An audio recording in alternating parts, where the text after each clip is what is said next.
नन्ही सी चींटी जब दाना लेकर चलती है, नन्ही सी चींटी जब दाना लेकर चलती है, चढ़ती दीवारों से 100 बार फिसलती है, आखिर उसकी मेहनत बेकार नहीं होती, आखिर उसकी मेहनत बेकार नहीं होती, कोशिश करने वालों की कभी हार नहीं होती। तो स्वागत है आपके अपने YouTube चैनल ज्ञान स्टडी पे।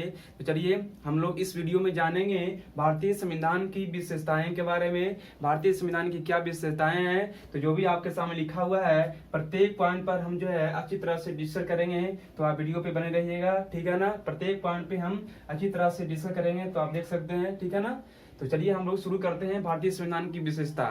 चलिए देखिए, पहला जो विशेषता है हमारा कि सबसे लंबा लिखित संविधान। जो भारत का संविधान है विश्व में सबसे लंबा और लिखित संविधान है। इसके बारे में थोड़ा सा अगर चर्चा कर लें तो भारत विश्व में सबसे पहला जो संविधान बना था ब्रिटिश का, है ना, जो अलिखित संविधान है। संविधान दो तरह का, लिखित और अलिखित। जो लिखा गया है संविधान के रूप में बनाया गया है वह लिखित संविधान हुआ, जो बिना लिखे हुए ऐसे संविधान चल रहा है ना, वह लिखित संविधान हुआ। तो ब्रिटिश में, इंग्लैंड में अलिखित संविधान है ना। जो सबसे पहले लिखा गया संविधान था अमेरिका का, यानी कि सर्वप्रथम लिखित संविधान किसका है? अमेरिका का, है ना। तो जो भारत का भी है लिखित संविधान है, लेकिन सबसे लंबा सबसे बड़ा लिखित संविधान किसका है? तो भारत का है। याद रखेंगे इस बात को कि अमेरिका का जो संविधान है, अमेरिका का जो संविधान है इसका भी लिखित है, लेकिन भारत से छोटा है ना। एक बात करें ब्रिटिश, है ना, जो ब्रिटिश का संविधान है ये सर्वप्रथम संविधान बनाया गया था और ये अलिखित संविधान है, अलिखित संविधान है। तो इस बात को याद रखेंगे कि विश्व में सबसे लंबा लिखित संविधान किसका है? तो भारत का है, ठीक है ना। और जब उस समय जब भारत का संविधान बना था ना, तो इस बात को एक बता दें कि मूल में स्टार्टिंग में जो है टोटल 395 अनुच्छेद थे, टोटल 395 अनुच्छेद, ठीक है। और बात करें भाग की, अगर बात करें तो भाग 22, और अनुसूची की बात करें तो अनुसूची तो था 8 था, लेकिन ई बढ़कर अभी हो गया 12। और ये जो है गिनती अभी वर्तमान में 22 ही है, लेकिन गिनती में अगर बात करें तो जब भाग बताएंगे ना तो बताएंगे वहां पे गिनती में अभी ये 25 हो गया है, और ये जो है 450 से पार कर गया है ना। 450 से पार मतलब 470 लगभग हो गया, याद रखिए। तो अनुच्छेद जो स्टार्टिंग में 395 था मूल संविधान में, तो इस प्रकार से क्यों बढ़ रहा है? जिस प्रकार से देश की जनसंख्या बढ़ रहा है, देश का लोगों के अनुसार जो होना चाहिए देश का चलाने का नियम कानून, उसके अनुसार जो है देश में संविधान में धीरे धीरे संशोधन करके जो है इस प्रकार से संविधान बड़ा बनते जा रहा है ना। तो यह इस बात को याद रखेंगे कि वर्तमान में अनुसूची 12 है, भाग 22 ही है, गिनती में 25 है, ठीक है ना। क्रम में 22 है, गिनती में 25 है। अनुच्छेद स्टार्टिंग में था 395 में, ऐसे अभी भी 395 ही है, लेकिन गिनती में 450 से पार, ठीक है। क्रम में 395 ही है ना। क्यों, कैसे बोले क्रम में? जैसे अनुच्छेद 300 है, तो 300 के काम में किसको जोड़ा गया है? मूल कर्तव्य को। तो 300 के काम जोड़ा गया, तो ऐसे 300 है ना अनुच्छेद। तो इसी क्रम में बात करें तो 395 अनुच्छेद अभी भी है, लेकिन गिनती में 450 से पार कर गया, 470 लगभग हो गया, ठीक है। तो ये आपको समझ में आ गया होगा। सेकंड बात करते हैं आंतरिक एवं बाह्य स्रोत। जो भारतीय संविधान है आंतरिक स्रोत भी है, बाह्य स्रोत। आंतरिक स्रोत किससे बोलेंगे? जो जब भारत आजाद नहीं हुआ था उस समय भारत शासन अधिनियम 1935 के अनुसार भारत में शासन हो रहा था, है ना, चल रहा था।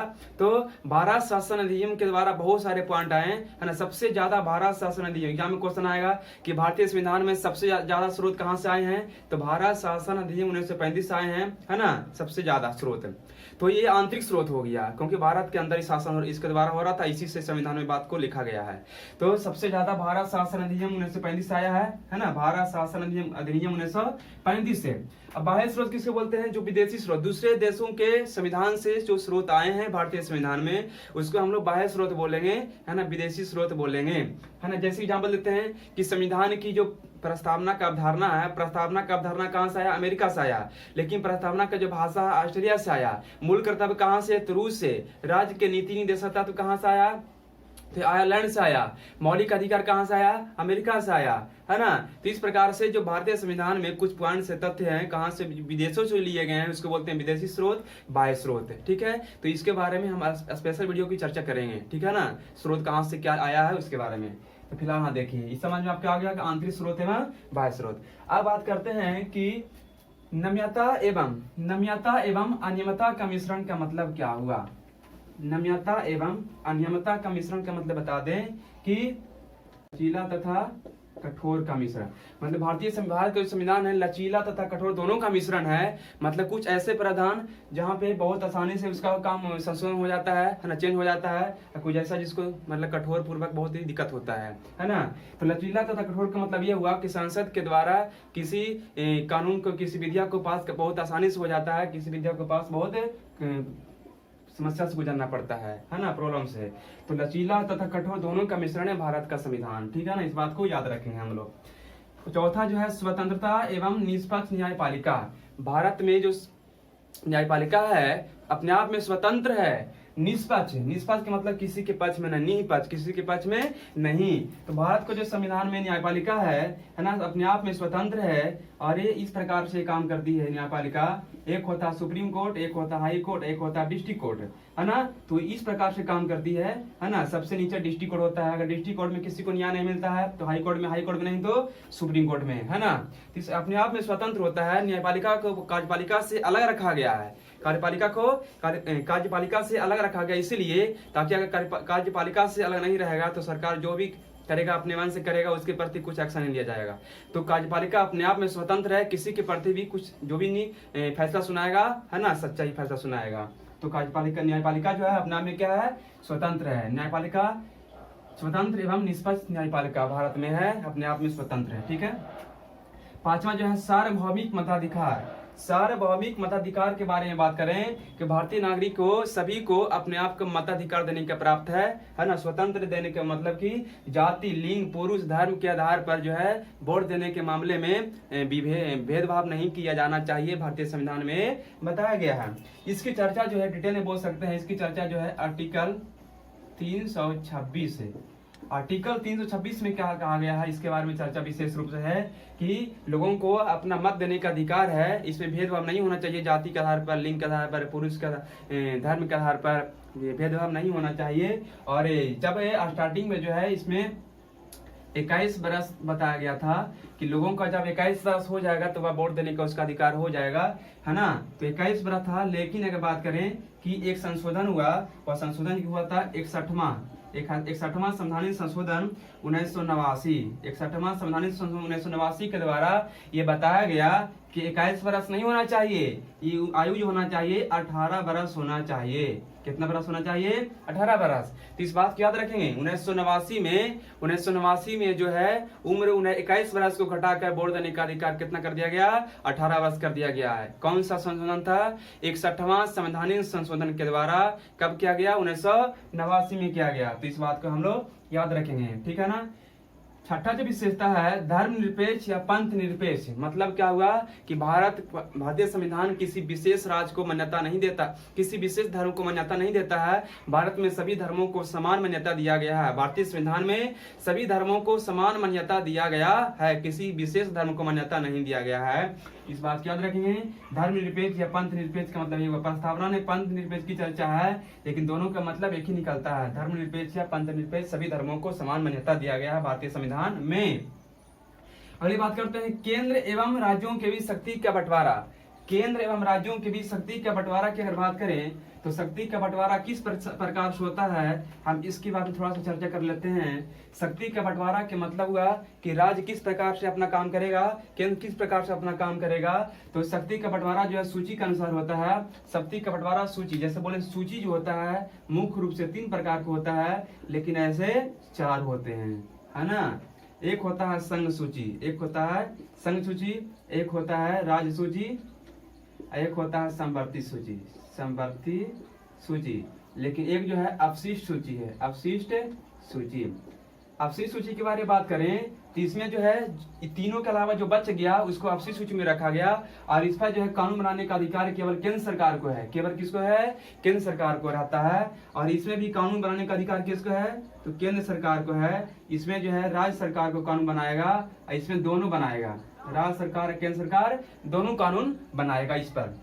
अब बात करें कि संघ सूची में, संघ सूची की अगर बात करें तो संघ सूची में स्टार्टिंग में था 97, वर्तमान में 100 हो गया। कितना विषय हो गया है, संघ, है ना। ये बोले प्रारंभ में 97 विषय था। अब वर्तमान में अगर बात करें तो सब हो गया है। अगर हम इसकी बात करें राज सूची में, तो राज सूची में स्टार्टिंग में था कितना, राज सूची में स्टार्टिंग में था कितना 67, लेकिन वर्तमान में कितना हो गया है 61। वर्तमान में कितना हो गया 61, सॉरी 66 था, कितना था 66, अब वर्तमान में हो गया है 61। वर्तमान में कितना हो गया 61 हो गया। इस बात को याद रखेंगे। 61 क्यों हो गया, क्योंकि राज सूची से 5 विषय को निकाल दिया गया। 42वें संवैधानिक संशोधन 1976 के द्वारा 1976 के द्वारा राज सूची से 5 विषय को निकालकर समर्थित सूची में कर दिया गया। इसमें स्टार्टिंग में था 47 को, तो 5 इसमें जोड़ दिया गया तो कितना हो गया 52 हो गया, है ना। तो इस बात को आप याद रखेंगे कि समर्थित सूची में वर्तमान में 52 है। अब जो राज सूची से 5 विषय को निकाला गया था वह कौन कौन था याद रखेंगे। हम बोल देते हैं यहाँ पे, एक था शिक्षा, क्या था शिक्षा, एक था जनसंख्या नियंत्रण, जनसंख्या नियंत्रण, तीसरा था मापतौल, मापतौल, चौथा यहाँ लिख देते हैं, चौथा यहाँ पे लिख देते हैं, चौथा था वन एवं वन्य अभयारण्य, ठीक है। और जो 5वां था न्याय प्रशासन, न्याय प्रशासन, ठीक है। तो 42वें संवैधानिक संशोधन 1976 के द्वारा राज सूची से 5 विषय को निकालकर समर्थित सूची में डाल दिया गया। और 5 विषय याद रखेंगे कौन कौन था, एग्जाम में यहाँ से क्वेश्चन आता है, देखने को मिलता है। और 5 विषय था शिक्षा, जनसंख्या नियंत्रण, मापतौल, वन एवं वन्य अभयारण्य, न्याय प्रशासन, है ना। इस प्रकार से राज सूची में वर्तमान में अभी कितना 61 विषय है, शुरुआत में था 66 और समर्थित सूची में 47 से बढ़कर 52 हो गया है, ठीक है ना। शिक्षा जो है देखिए, वर्तमान में बात करते हैं, शिक्षा जो है समर्थित सूची में रखा गया, मतलब कि दोनों इस पर कानून बना सकता है, राज्य सरकार भी केंद्र सरकार भी। अभी यही वर्तमान में जो नई शिक्षा नीति लागू हुआ है 2022 में लागू होगा बना है, उस पर राज्य सरकार और केंद्र सरकार दोनों अपना मत दिया है और इस प्रकार से नई शिक्षा नीति बना है ना। तो शिक्षा जो है समर्थित सूची में चला गया है ना, याद रखेंगे इस बात को। लेकिन जो जनगणना है, जनगणना किस में है, तो संघ सूची में है। पुलिस, जो पुलिस विभाग हो गया, पुलिस विभाग किस में है, पुलिस को रखा गया है राज सूची में। देखिए बिहार पुलिस, यूपी पुलिस होता है ना, तो पुलिस जो है राज सूची में आता है, ठीक है। और शिक्षा आ गया किसमें, समर्थित सूची में। अभी जनसंख्या नियंत्रण, मापतौल किसमें आ गया, समर्थित सूची में। तो अभी इस प्रकार से जो है शक्ति का बंटवारा होता है कि किस पर किसका शक्ति रहेगा, कौन किस प्रकार से काम करेगा। तो शक्ति का बंटवारा के आप समझ में आपको बात आ गया होगा। अब चलते हैं 9वां, समाजवादी राज्य तथा कल्याणकारी राज्य। मतलब भारत एक समाजवादी राज्य है, भारत एक कैसा राज्य है, समाजवादी राज्य है, भारत एक कल्याणकारी राज्य है। इसमें इससे हम क्या समझ सकते हैं, इसमें ये समझ सकते हैं समाजवादी का मतलब क्या हुआ कि भारत में सभी लोगों को समान मान्यता दिया गया, समान दर्जा दिया गया है ना। समाजवादी से क्या होता है कि जो भी उत्पादन होता है उसमें लोगों को समान, है ना, विभाजन वितरण किया जाता है। तो समाजवादी राज्य के मतलब बोल सकते हैं कि जनता को, प्रत्येक जनता को समान दर्जा दिया गया है। लोक कल्याणकारी राज्य है, लोगों को कल्याण करने वाला राज्य है, किसी दिक्कत परेशानी नहीं होनी चाहिए। इस प्रकार से बात याद रखें, भारत एक समाजवादी राज्य है। एक बात और याद रखेंगे, जो समाजवादी है ना, जो समाजवादी है, इस शब्द को 42वें संवैधानिक संशोधन 1976 के द्वारा प्रस्तावना में जोड़ा गया था। ये इस सबका मूल संविधान में इसका चर्चा नहीं था, लेकिन हाँ एक बात याद रखेंगे, समाजवादी से संबंधित बात जो था वह राज्य के नीति निदेशक तत्व में मौजूद था। राज्य के नीति निदेशक तत्व में इसकी चर्चा कुछ था, लेकिन समाजवादी शब्द जो है प्रस्तावना में 42वें संवैधानिक संशोधन 1976 में इसको जोड़ा गया। और इसके साथ साथ जो है पंथ निरपेक्ष और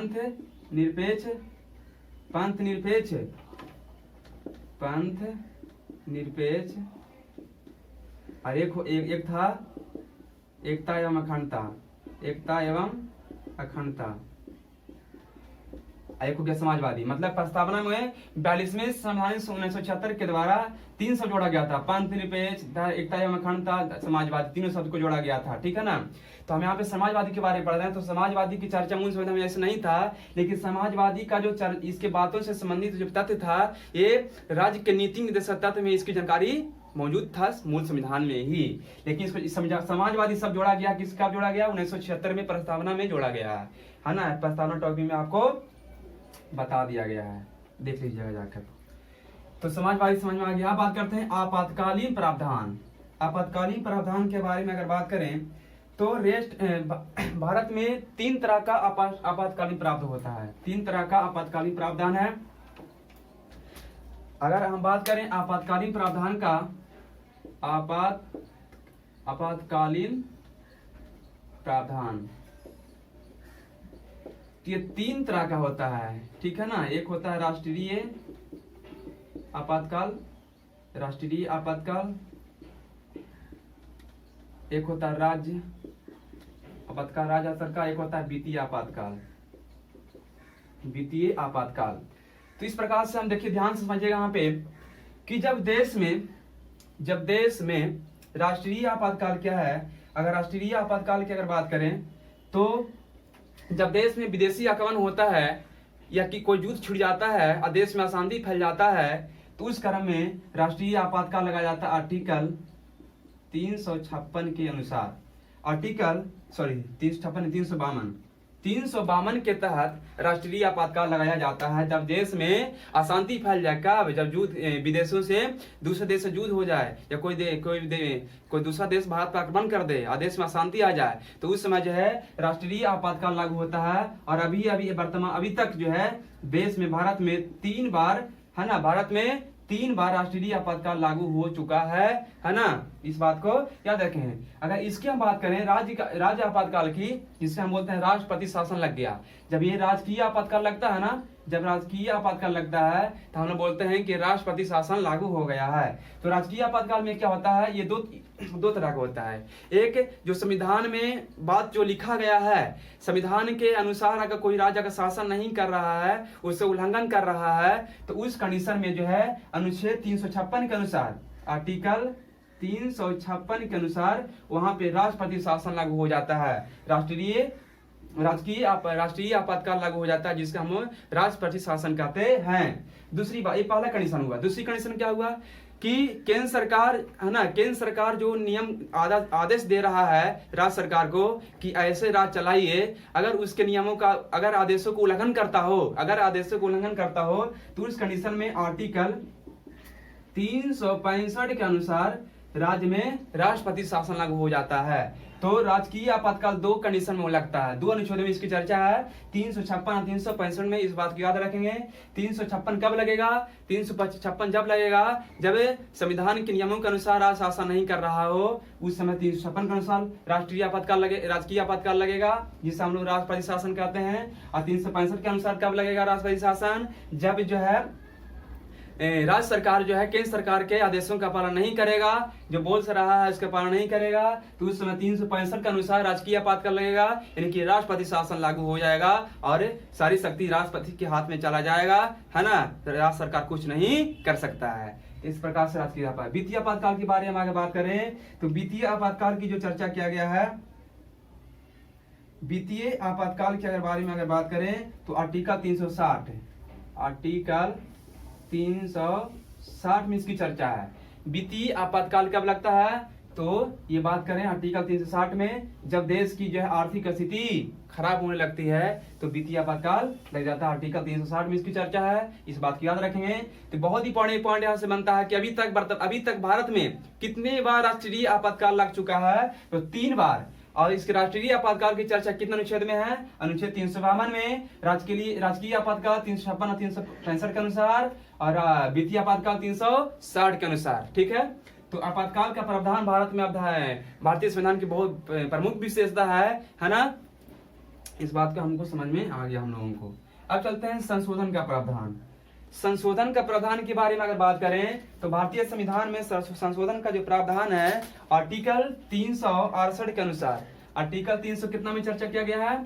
तो आर्टिकल 368 में संशोधन का प्रावधान है। और 368 में बताया गया आर्टिकल अनुच्छेद 368 में संशोधन का प्रावधान कि भारतीय संविधान में किसी चीज को अगर जोड़ना हो या किसी चीज को हटाना हो तो आर्टिकल 368 के अनुसार संशोधन किया जा सकता है। बहुत ही अच्छी विशेषता है ना।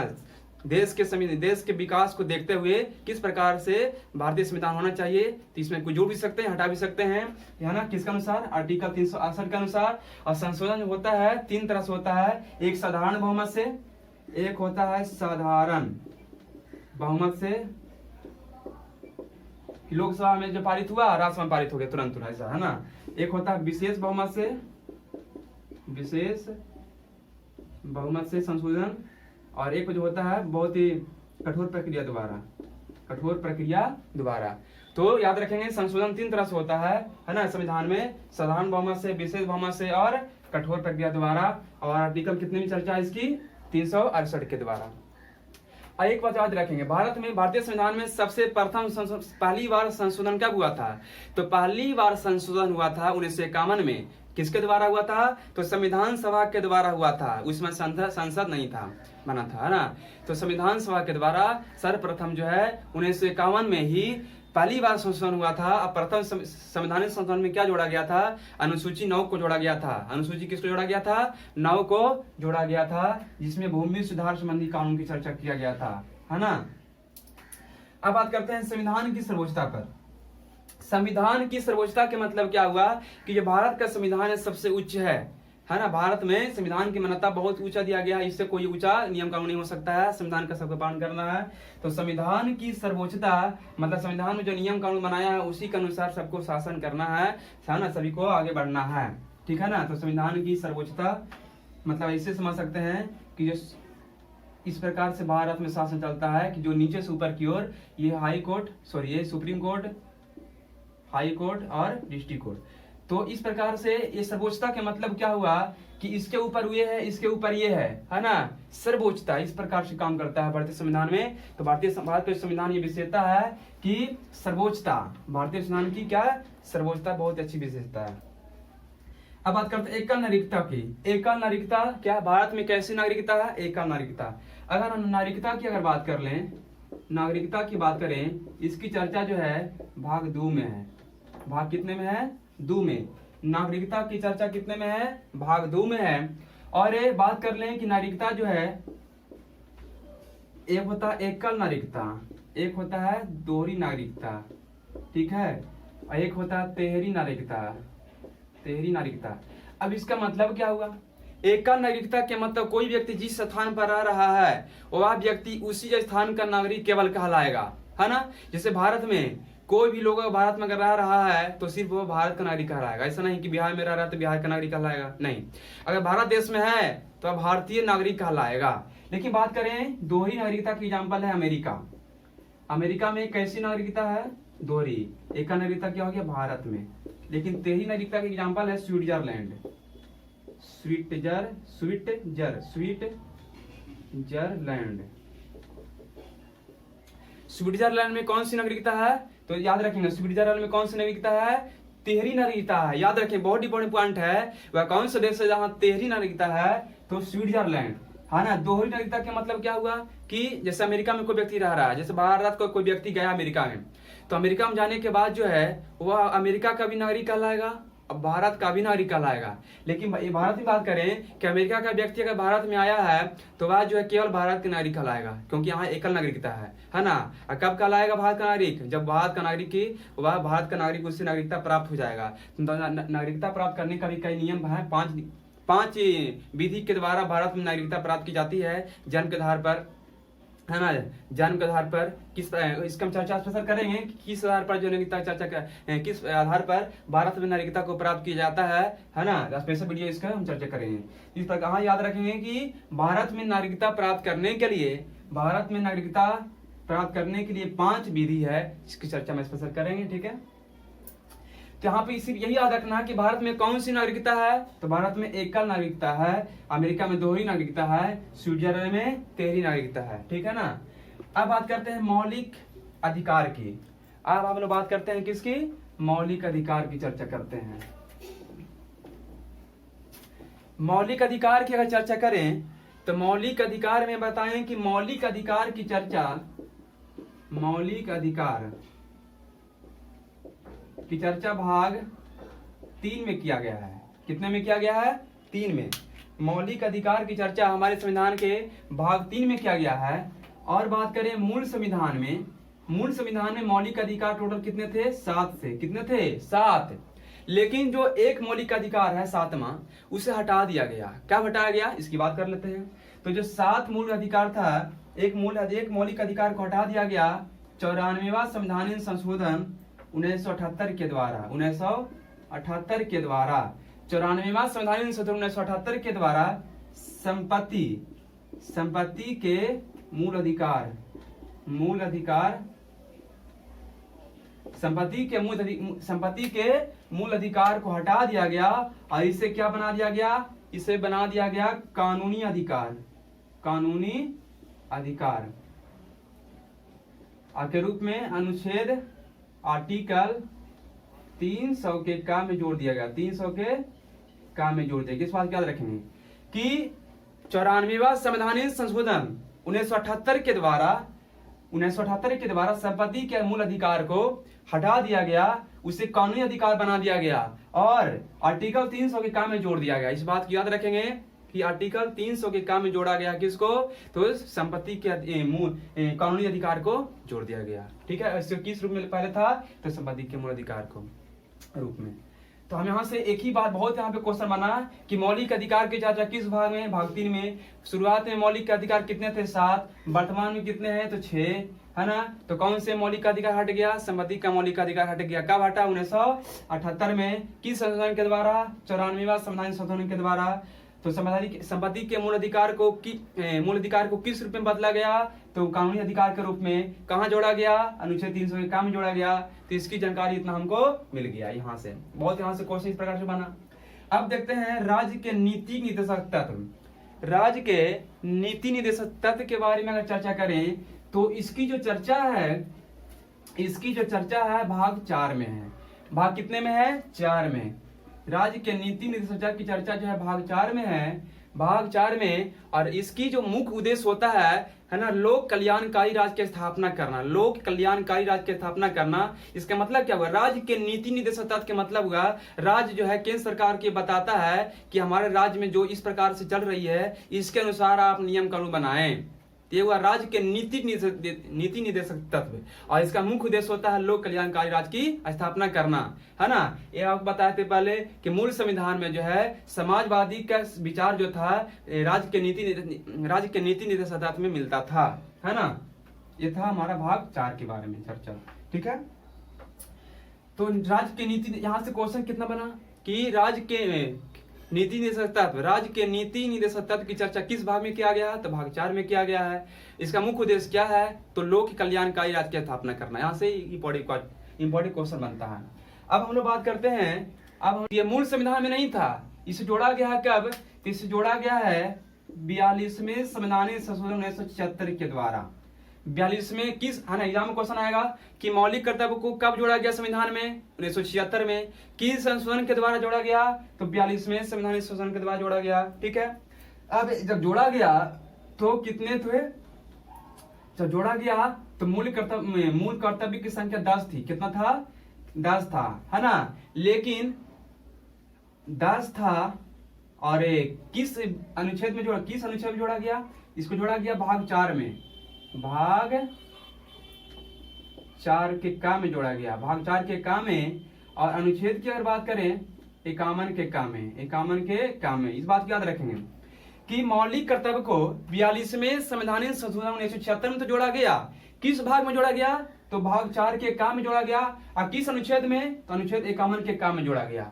बहुत ही बड़े क्वेश्चन बनता है कि मौलिक कर्तव्य की चर्चा, मूल कर्तव्य की चर्चा किस अनुच्छेद में है? 51 के काम में। किस भाग में है? 4 के काम में। ठीक है, अब जो जोड़ा गया था तो कितने मूल कर्तव्य की संख्या थी?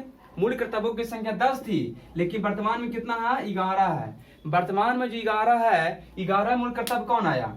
एक बता दें कि मौलिक कर्तव्य जो जोड़ा गया था वह सुवर्ण सिंह समिति की सिफारिश पर जोड़ा गया था।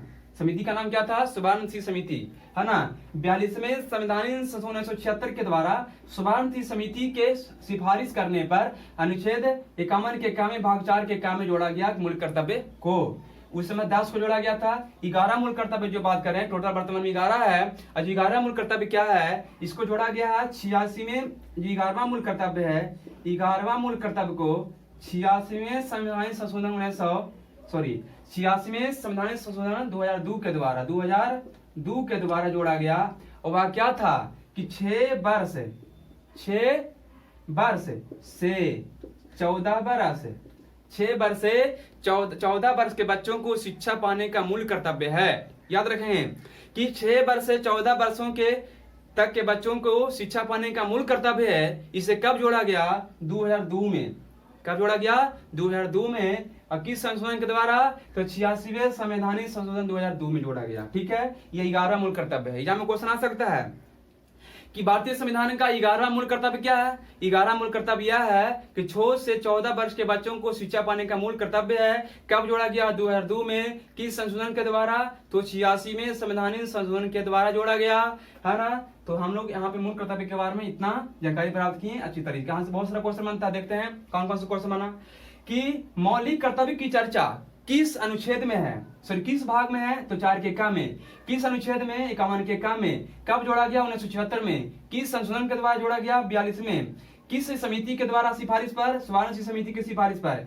वर्तमान शुरुआत में कितना मौलिक कर्तव्य था, 10। अभी वर्तमान में कितना है, 11 मौलिक कर्तव्य क्या है, तो 6 वर्ष से 14 वर्ष के बच्चों को शिक्षा पाने का मौलिक कर्तव्य बनाया गया।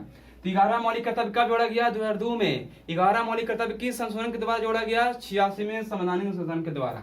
इस प्रकार से यहाँ से बहुत सारा क्वेश्चन निकलता है, इंपॉर्टेंट क्वेश्चन सब यहाँ से निकलते हैं। ठीक है ना।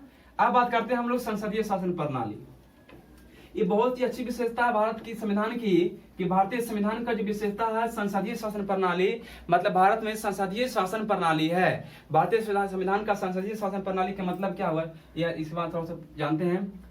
अगर बात करें हम संसद, तो संसद का 3 अंग होते हैं। कितने अंग होते हैं, 3 अंग।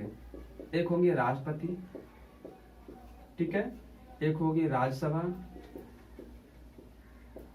एक होंगे लोकसभा। ठीक है ना। लेकिन अगर बात करें संसद का सदन, तो 2 सदन होते हैं। एक होते हैं राज्यसभा, एक होते हैं लोकसभा। ठीक है ना।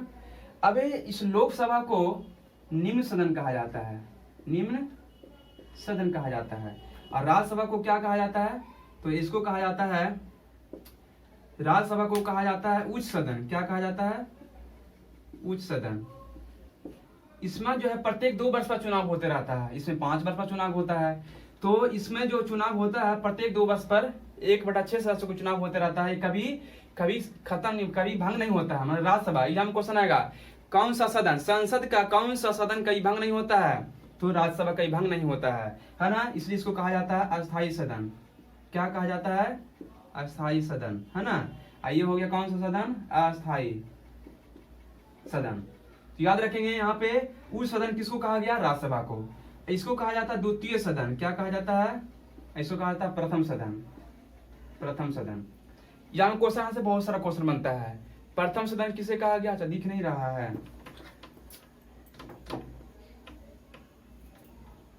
देखिए इससे कहा गया उच्च सदन, इसको कहा गया अस्थायी सदन, है ना। इसी को कहा गया द्वितीय सदन, इसको कहा गया द्वितीय सदन। अब बात करें इसको कहा गया निम्न सदन, इसी को कहा गया अस्थायी सदन, अस्थायी। और इसी को कहा गया प्रथम सदन। ठीक है, इसे कहा गया प्रथम सदन। यहां से बहुत सारे क्वेश्चन आएगा। देखिए क्वेश्चन देखते हैं कि संसद के कितने अंग होते हैं, तो 3 अंग, राष्ट्रपति, लोकसभा, राज्यसभा। ठीक है। संसद के कितने सदन होते हैं, 2 सदन, लोकसभा और राज्यसभा। लोकसभा को कहा गया निम्न सदन, राज्यसभा को उच्च सदन। लोकसभा अस्थायी सदन, राज्यसभा अस्थायी सदन। क्यों, क्योंकि राज्यसभा कहीं भंग नहीं होता है। राज्यसभा को द्वितीय सदन कहा जाता है, लोकसभा को प्रथम सदन कहा जाता है। यहाँ से इतना क्वेश्चन, बहुत सारा क्वेश्चन बनेगा। ठीक है। तो संसदीय शासन प्रणाली है, संसद जो है संसद के अनुसार शासन चलता है। ये कहां से लिया गया, यह जो लिया गया ब्रिटेन से। संसदीय शासन प्रणाली कहां से आया है, तो ब्रिटेन से आया है। ठीक है ना। अब बात करते हैं कि भारत में त्रिस्तरीय शासन व्यवस्था है। भारत में त्रिस्तरीय शासन व्यवस्था है। भारत में कैसी शासन व्यवस्था है? त्रिस्तरीय, है ना। अब जो देखिए, जो दूसरा देश होता है जिसे बोले दूसरा देश परिसंघ जो हो गया, उसमें दो तरह से शासन चलता है, एक केंद्र के अनुसार, एक राज्य के अनुसार। लेकिन हम भारत की अगर बात करें, अगर हम भारत की बात करें तो भारत में 3 तरह से शासन होता है। कितने तरह से? 3 तरह से। केंद्र के अनुसार, राज्य के अनुसार, एक होता है पंचायती राज व्यवस्था, नहीं इसको बोलते हैं स्थानीय स्वशासन। स्थानीय स्वशासन, इसी को बोलते हैं पंचायती राज व्यवस्था, ठीक है ना।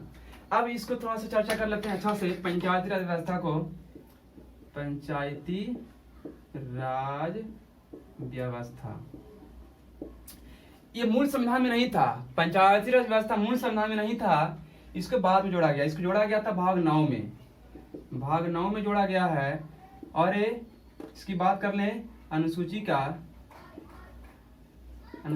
में जोड़ा गया, ठीक है ना। तो पंचायती राज व्यवस्था को अनुसूची 11 में जोड़ा गया। इसमें टोटल 29 विषय की चर्चा है। कितने विषय की चर्चा है? 29 विषय। कितने विषय है? 29 विषय। पंचायती राज व्यवस्था में जो है 29 विषय की चर्चा है। और इसमें वोट देने का जो चुनाव लड़ने का जो अधिकार है 21 वर्ष कम से कम होना चाहिए, न्यूनतम उम्र, है ना। जैसे लोकसभा में 25 न्यूनतम उम्र 25 वर्ष होता है ना। तो यहाँ पर जो है पंचायती राज व्यवस्था में कम से कम 21 वर्ष होना चाहिए, वह चुनाव लड़ सकता है, ठीक है ना। तो एक बात याद रखिए, बहुत ही बड़ा क्वेश्चन है कि वह कौन सा राज्य है जो पंचायती राज को सबसे पहले अपनाया था? वह राजस्थान था। राजस्थान। कौन सा राज्य? तो राजस्थान भारत में सबसे पहले पंचायती राज व्यवस्था को अपनाया था। कौन सा जिला? अगर जिला बात करें तो नागौर। राजस्थान का कौन सा जिला? नागौर जिला जो था पंचायती राज व्यवस्था को अपनाने वाला था, प्रथम जिला, है ना। अगर बात करें कि वह कौन सा राज्य है जहां संपूर्ण राज्य में जो है पंचायती राज व्यवस्था को अपनाया गया, तो वह आंध्र प्रदेश है। आंध्र प्रदेश। यहाँ में देखिए क्वेश्चन किस तरह से आता है। पहला क्वेश्चन बना कि वह कौन सा राज्य है जहां पंचायती राज व्यवस्था को सर्वप्रथम अपनाया गया, तो राजस्थान। कौन सा जिला? तो नागौर जिला। वह कौन सा राज्य है जो दूसरा राज्य पंचायती राज व्यवस्था को अपनाने वाला, तो आंध्र प्रदेश। लेकिन वह कौन सा राज्य है जहां पूरे राज्य में, संपूर्ण राज्य में पंचायती राज व्यवस्था को अपनाया गया सर्वप्रथम, तो आंध्र प्रदेश। सर्वप्रथम ही बात करेगा, लेकिन पूरे राज्य में, पूरे जिला में अपनाया गया था, तो आंध्र प्रदेश है। यहाँ पर 3 तरह का क्वेश्चन बनता है, ठीक है ना। तो हमने बात किया त्रिस्तरीय शासन व्यवस्था। भारत में त्रिस्तरीय शासन व्यवस्था, देखिए त्रिस्तरीय 1 2 3, तो भारत में त्रिस्तरीय शासन व्यवस्था है। अब देखिए आरक्षण का प्रावधान है। भारतीय संविधान में आरक्षण का प्रावधान है। ओबीसी को, SC ST सबका प्रावधान है ना। जैसे बात करें कि SC ST की स्पेशल चर्चा किया गया है। पूर्वोत्तर भारत के 4 राज्य, असम, मेघालय, त्रिपुरा, मिजोरम। पूर्वोत्तर भारत के 4 राज्य की चर्चा जो है किया गया है, विशेष प्रशासन की व्यवस्था किया गया है। इस प्रकार से आरक्षण के प्रावधान है। ST OBC SC को छूट दिया गया भारतीय संविधान में। पर्यावरण की रक्षा, भारतीय संविधान की बहुत अच्छी विशेषता है कि भारतीय संविधान में पर्यावरण की रक्षा की बात किया गया है कि अगर पर्यावरण की रक्षा नहीं करेंगे तो हमारा देश कैसे चलेगा, तो पर्यावरण की रक्षा करना ही बहुत जरूरी है। तो पर्यावरण की रक्षा की बात किया गया, ठीक है ना। अगला है कि राजभाषा हिंदी, है ना। तो भारतीय संविधान का राजभाषा ऑफिशियल लैंग्वेज हिंदी बताया गया है ना। 14 सितंबर को हम लोग हिंदी दिवस मनाते हैं, है ना। तो 14 सितंबर 1949 को जो है हिंदी को राष्ट्रीय लैंग्वेज के रूप में मान्यता मिला है, ठीक है ना। फिर है न्यायिक पुनर्वलोकन। भारतीय संविधान की विशेषता है न्यायिक पुनर्वलोकन, मतलब कि सुप्रीम कोर्ट, उच्च न्यायालय को यह अधिकार दिया गया है कि जब संसद किसी विधेयक को पारित करता है, पारित करने से पहले अगर सुप्रीम कोर्ट को भेजता है तो सुप्रीम कोर्ट अपना जो है पुनः विचार कर सकता है ना। इस प्रकार से न्यायिक पुनर्वलोकन की संविधान में चर्चा है। बहुत अच्छी विशेषता है कि सुप्रीम कोर्ट उस पर जो है अपना विचार फिर से रख सकता है, उस पर पुनः विचार कर सकता है ना। तो न्यायिक पुनर्वलोकन ये सुप्रीम कोर्ट के द्वारा होता है। एकात्मकता की ओर झुका हुआ संघात्मकता, मतलब क्या हुआ?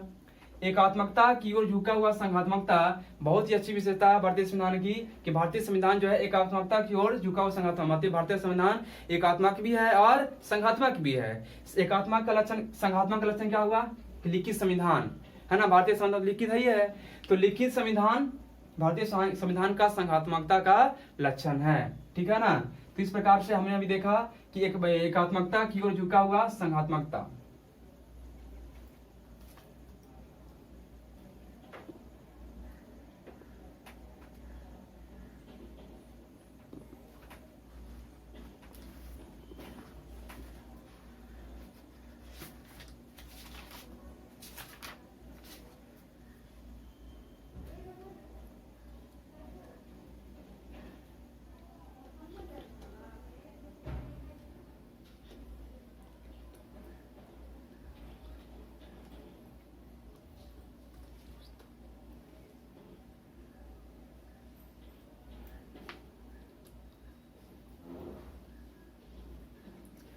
अगला जो है एकात्मकता की ओर झुका हुआ संघात्मकता।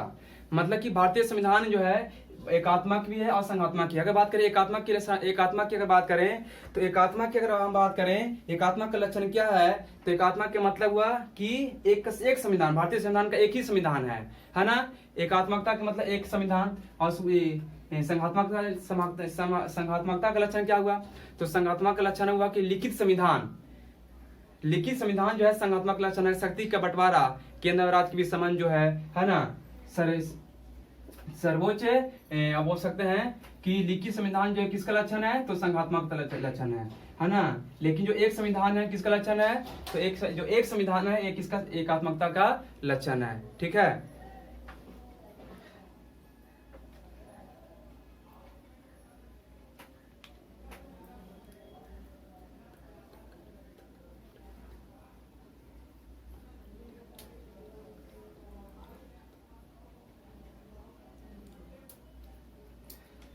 अगला जो हमारा है एकात्मकता की ओर झुका हुआ संघात्मकता। एकात्मकता की ओर झुका हुआ संघात्मकता मतलब भारतीय संविधान संघात्मक भी है और एकात्मक भी है। संघात्मक के मतलब बोल सकते हैं कि एक लिखित संविधान है ना, लिखित संविधान, और यहाँ पे जो न्यायपालिका है स्वतंत्र अपने आप में है। सर्वोच्च न्यायपालिका, भारत का जो न्यायपालिका है अपने आप में स्वतंत्र है ना। एकात्मक के मतलब कि एक संविधान, और यहाँ पे केंद्र व राज्यपाल की नियुक्ति किया जाता है। एक केंद्र व राज्यपाल की नियुक्ति किया जाता है। आपातकालीन का सिद्धांत है जो भी एकात्मकता को दर्शाता है। इस प्रकार से एकात्मकता और भारत में संघात्मकता दोनों शामिल है भारतीय संविधान में। तो इस प्रकार से हमने देखा कि भारतीय संविधान की क्या क्या विशेषताएं हैं। अच्छी तरह से विशेषता के बारे में हमने चर्चा किया है। आपको अच्छी तरह से समझ में आ गया होगा कि भारतीय संविधान की क्या क्या विशेषताएं हैं, ठीक है। तो चलिए हम लोग अब नेक्स्ट वीडियो मिलेंगे। तो अगर आपको वीडियो पसंद आया तो अपने दोस्तों के पास जरूर शेयर कीजिए, है ना। और इस प्रकार से हमें आप सहायता करते रहिए, है ना। सपोर्ट कीजिए चैनल को, ताकि चैनल आगे ग्रोथ करे और हमें भी जो हेल्प करने का मौका मिलेगा आपको जरूर हेल्प कर रहे हैं। आप भी चैनल को ग्रोथ करने में जरूर हेल्प करें। तो चलिए हम मेरी वीडियो को यहीं पे समाप्त करते हैं। Thanks for watching, bye bye.